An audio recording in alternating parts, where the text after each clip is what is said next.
For come when called, you're going to say, Indy, come. And then as soon as she turns to look at you, you're going to mark yes and praise her all the way to you and then reward. If she doesn't respond right away, you want to give her a little bit of time. Be patient. Don't repeat your cue. And just wait. And if at any point while you're waiting, she turns to look at you, be ready to mark yes and reward. You can practice this by playing games that are outlined in your training plan that you have via email.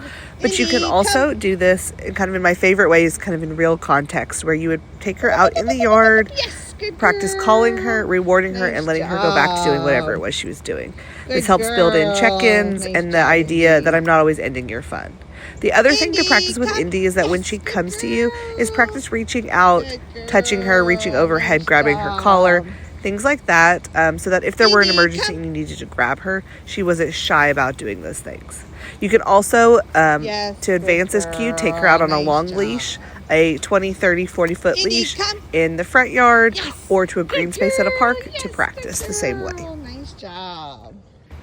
Place means go there, lay there, and stay there until released. So you're going to say place, and then you're going to walk around, do whatever activity it is you're doing, and then periodically coming back and rewarding her. When you reward, you want to toss the treat onto the bed. This helps kind of keep her knowing that the food comes to her where she is. She doesn't need to get up and meet you for it. You can practice this in kind of formal training sessions like we're doing here, where we're practicing walking around, adding more distance, more distraction as far as doing things like stomping, scooting, moving stuff around on tables, making noise, sitting down, anything like that, opening doors, as well as duration between reinforcement. Because with place, right now you're periodically rewarding her, but as she gets better, you're going to slowly stretch that time frame until you don't need so many treats for place. If she gets up and you did not release her, it's simply sending her back to place, and make sure not to reward when you kind of reset her. Otherwise, you could get stuck in a loop where she thinks she can get off just to get another treat and being sent back. So just like she did there, I'm going to send her back place, and then I'm going to walk around a little bit, make her work for it, then come back and reward her. You can also take note if it was something specific that kind of encouraged her to move, that might be a distraction that you need to practice more, or maybe it was just the time frame was too long for her at that point in time. When you're ready for her to get up, you're going to cue her free. Free means she is free to get up and do whatever. She does not have to come straight to you. It just means she's free to now get up and do what she wants. If she doesn't get up right away, you can use a little bit more enthusiasm to try to encourage her up if you're wanting to do it again and do another rep. If this is a real life scenario and she doesn't want to get up, that's okay too, because free means you're free to do what you want. And if what she wants to do is stay on her bed, that is okay as well. Then she can get up whenever she does want to. You can use this mat or any other dog bed in the house. Just make sure that you're practicing on those different beds if you have other ones you want to use, as well as letting her know that when we're in this room and I'm saying place, that it's very clear where you're asking her to go by pointing in the direction of that bed. Another way to practice place is in real life context. My favorite one is during meal times. So here I am practicing while I'm eating my lunch. I've cued her to place.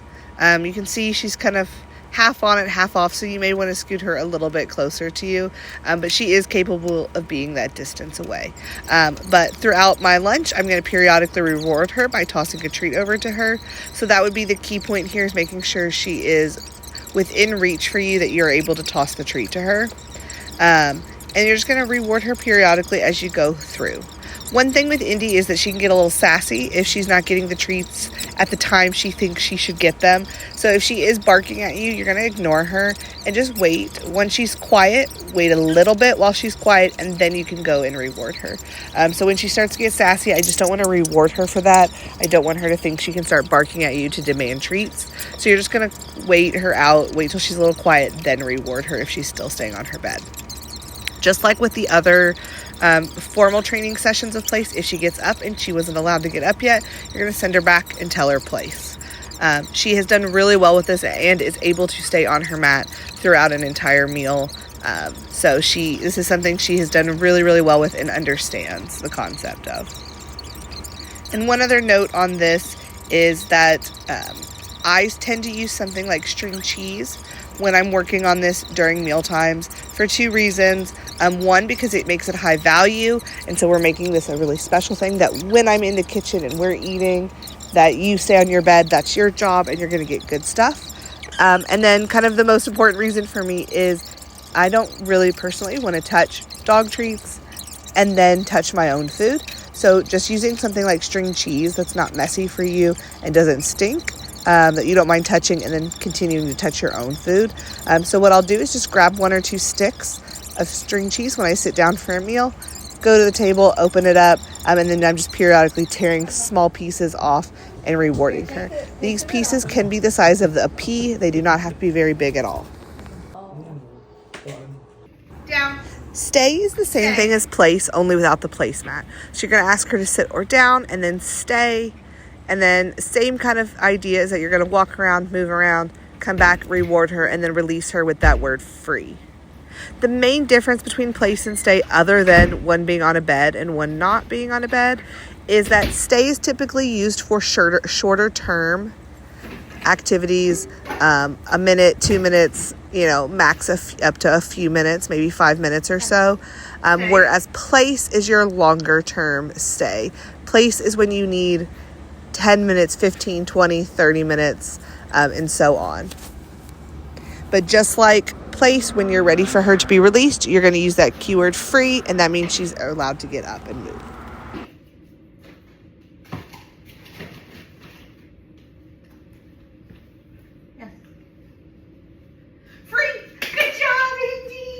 Wait means don't go any further. So when we say wait, we are drawing an imaginary line and saying you're not allowed to cross this line until or if I release you through it. So one of the differences between this and stay is that we don't care if they're in a sit down, stand. They can even move around and walk around as long as they're not crossing that line we drew. So on the stairs is a really great time to use this so you're not getting tripped going up or down stairs. And then once I get to the top of the stairs, I'm releasing her and saying free, so she's allowed to cross that line. A time when she would not be allowed to cross that line is if I'm going out the door and I don't want her to come with me. I'm saying wait. And again, she's choosing to kind of just stand there, but she's allowed to kind of do whatever she wants other than cross that line. So I'm going to walk around, do my thing, come back in. And when I shut the door, I am going to reward her, but I'm not going to use that release word, because that release word is only needed when you're doing wait if you're letting them cross the line. When I stepped out that door, I'm not letting her cross the line, so I don't have to release her like I did with the stairs. One good time kind of built in to practice this is anytime you have a package at the door, cue her to wait, step out that door, come inside, reward her. Again, she doesn't need released because I didn't release her through that door. Yes, good girl. Nice job. Good girl. If I'm taking her out on a walk, I am going to release her. So I'm going to say, wait, open that door, and then release her when I'm ready. Free. Good girl. Because Indy is so smart, we were able to work on advancing her weight. So here are some video clips you can see of us advancing that. So again, wait means do not go any further. So I've told her to wait as I step forward. And then I'm going to come back, pick up her leash, reward her, and then release her with that free to continue walking with me. Girl. This is all building up so that you could use wait as a stop if she was in front of you. So same thing here. Wait. I'm walking with her. I'm going to tell her to wait. I'm going to go forward. And this time, instead of going back to her, I'm just going to release her to catch up with me.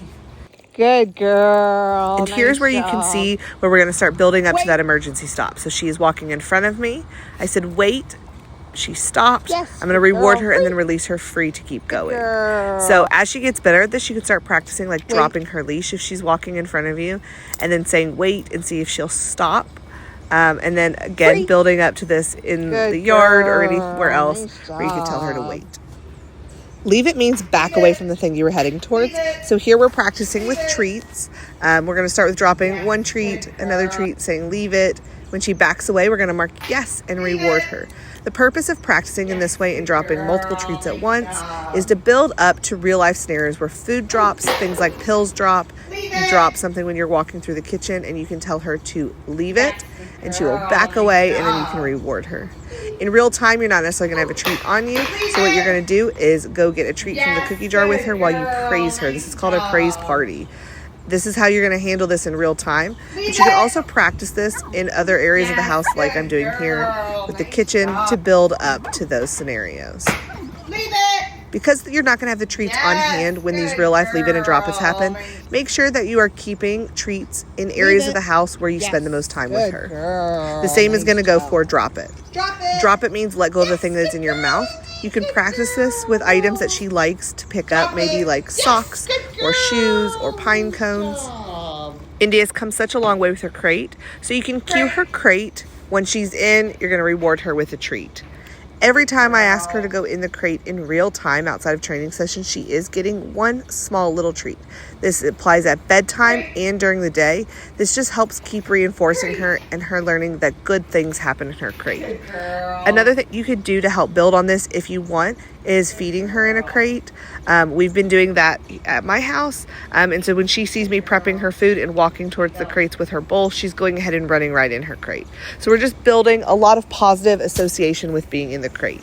If you're going to be leaving for a little bit longer and you want to do more than just a small treat, you can also give her a chew or a bone option as well. Let's go, Indy.